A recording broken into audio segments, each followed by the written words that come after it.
এই মুহূর্তে বাংলাদেশ কার হাতে নিরাপদ মনে করে? আমি মনে করি শেখ হাসিনার কাছে নিরাপদ। হ্যাঁ, তো দেশের অনেক উন্নতি করছে। এই রাস্তাঘাট, ব্রিজ, কালভার, ফ্লাইওভার সবই শেখ হাসিনার। লুটপাটও তো করেছে। হ্যাঁ, লুটপাট করে কাজ করছে। আর বর্তমান যারা আছে এরা তো শুধু লুটপাটের ধান্দায় আছে, তারা তো কাজের ধান্দায় নাই রে ভাই। সাবেক প্রধানমন্ত্রী শেখ হাসিনা উন্নয়ন করছে ভালো, আপনার নিরাপত্তা দিচ্ছে ভালো, এই জন্য তাকে প্রয়োজনে দেশে। সে তো লুটপাট করেছে। লুটপাট সবাই করে, পৃথিবীর সব দেশেই আছে, কমার বেশি। বাংলাদেশ কার হাতে নিরাপদ মনে করেন? আমার কাছে শেখ হাসিনাই ভালো আছিল, দেশটা ভালোই আছিল, যাই করছে দেশটা তো ভালো চালাইছে। বাংলাদেশে আমার কাছে শেখ হাসিনাই নিরাপদ মনে হয়। লুটপাটও হয়েছে কিন্তু দেশের উন্নয়ন হয়েছে। 17 বছর আগে আপনি দেখেন কি ছিল, আর এখন ঢাকা শহর দেখেন, কিন্তু দেশের অনেক উন্নয়ন হয়েছে।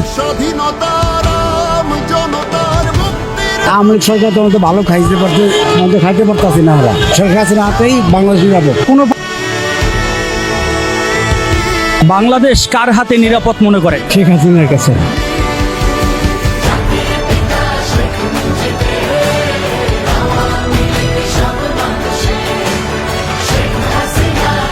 ভাই আমরা রোডে ঘাটে গাড়ি চালা খাই, আমাদের আগের সরকারই ভালো ছিল, আওয়ামী লীগ সরকার। এই মুহূর্তে বাংলাদেশ কার হাতে নিরাপদ মনে করে? শেখ হাসিনা দরকার, সেই ভালো ছিল।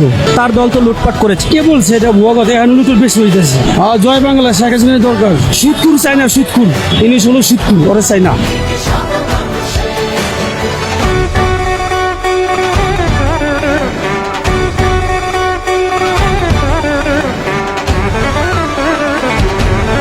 একমাত্র সেনাবাহিনীর কাছে নিরাপদ থাকবো। আমরা খুব কষ্টে আছি, বুঝছেন। ডক্টর ইউনূস ঠিক মতন চালাইতে পারতেছে না। সেনাবাহিনীর কাছে গেলে সব ঠিক হয়ে যাবো, দেশটা খুব সুন্দর চলবো। এই মুহূর্তে বাংলাদেশ কার হাতে নিরাপদ মনে করে? উপরওয়ালা যদি নিরাপদ করে, এছাড়া কোনো কিছু বলার নেই। বাংলাদেশের বর্তমান পরিস্থিতি কি পর্যায়ে তা তো ভালো করে জানেন। আরো বক্তব্য 100 জন টেনিসের না কম হইলো, অভিজ্ঞতা হয়েছে না কি অবস্থা কি পরিস্থিতি। আমার মতো বিদ্যালয়ের কথা জানার তার প্রয়োজন নেই মনে করি না। এই যে যাত্রাবাড়ি চত্বরটা ডেইলি ছিনতাই হইতেছে, পুলিশটা থানাটা সামনে না, থানা কি কমপ্লেন যায় না?